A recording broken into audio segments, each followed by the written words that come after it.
And speaking of leaders unfit for office, Turkey's Recep Tayyip Erdogan is up for re-election. His policies alone should be enough to disqualify him, but now there are health concerns too.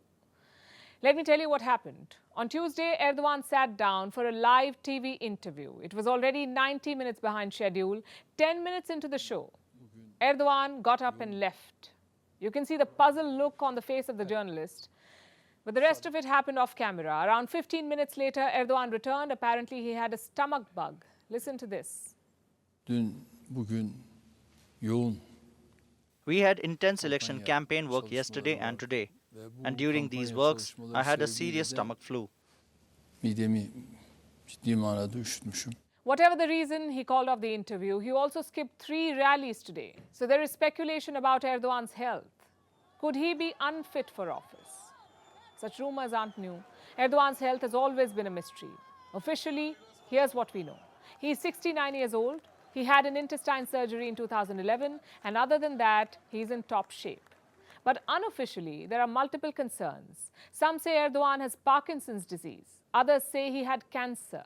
Such rumors have gained traction because of 2 reasons. One is all the unnecessary secrecy. You see, rumors are like a rebellious teenager. The more you restrict it, the more it wants to break out. Erdogan has used the police to crack down on information about his health. And such tactics have obviously backfired. So that's one factor. The second one is the camera curse. Photographers have snapped Erdogan sleeping at official events. I'm talking about summits and joint briefings. Such pictures do not help his cause. But let's keep the health aside for a moment. Let's focus on the politics. What are Erdogan's chances in the elections next month? Not that good. He's been ruling Turkey for almost 20 years, so anti-incumbency is massive. Plus, he faces a united opposition. 6 parties have come together to nominate one candidate. This man, Kemal Kılıçdaroğlu. He's a former civil servant. He's also soft-spoken, unassuming and studious. Not exactly ideal leadership material. So why is he leading the polls? Because he's also non-controversial. The Turkish people have already tried out the right-wing demigod. They got 85% inflation in return. So now they want some sanity in the president's office. Enter Kılıçdaroğlu. They call him the Turkish Gandhi. It has nothing to do with India. They call him that because of his physical stature. His party traces its roots to Turkey's founder, Kemal Atatürk. He's also considered close to the secular army. Simply put, he's the ideological opposite of President Erdogan. Opinion polls show him leading, but it's a slender lead. Most experts are predicting around 2. But all these polls and analysis are based on one assumption, that the elections will be fair. Now, Erdogan is not a typical democratic leader. He may walk out of an interview, but he won't walk out of power, not without putting up a fight. Reports say the Kurdish vote is expected to play a big role in this election. They are the largest ethnic minority in Turkey, the Kurds. Their total size is around 20% of the population. Now, most Kurds live in eastern and southeastern Turkey. If things are close, the Kurds could be the kingmakers.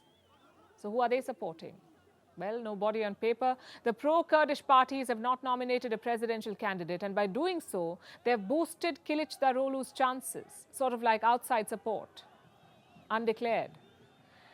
So guess what Erdogan is doing in response? He's rounding up the Kurds. At least 126 people have been arrested across Turkey. Their crime?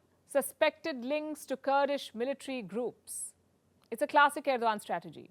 Liberally use terror charges to jail dissidents. In this case, journalists, lawyers and politicians are among those arrested, 126. The pro-Kurdish parties have questioned the timing of the arrests. They say the plan is to influence the election. And that is the biggest challenge in Turkey. When you rule for 20 years, you become the establishment. You become the rule book and the cop. And it's double the challenge for Kemal Kılıçdaroğlu. Why? Because he's calling for a complete dismantling of Erdogan's policies. He's deeply secular. He's pro-Europe. And he's pro-NATO. So if Erdogan loses this election, the impact will be felt beyond the borders of Turkey, in Brussels, in Washington, in London, and who knows, maybe even in New Delhi.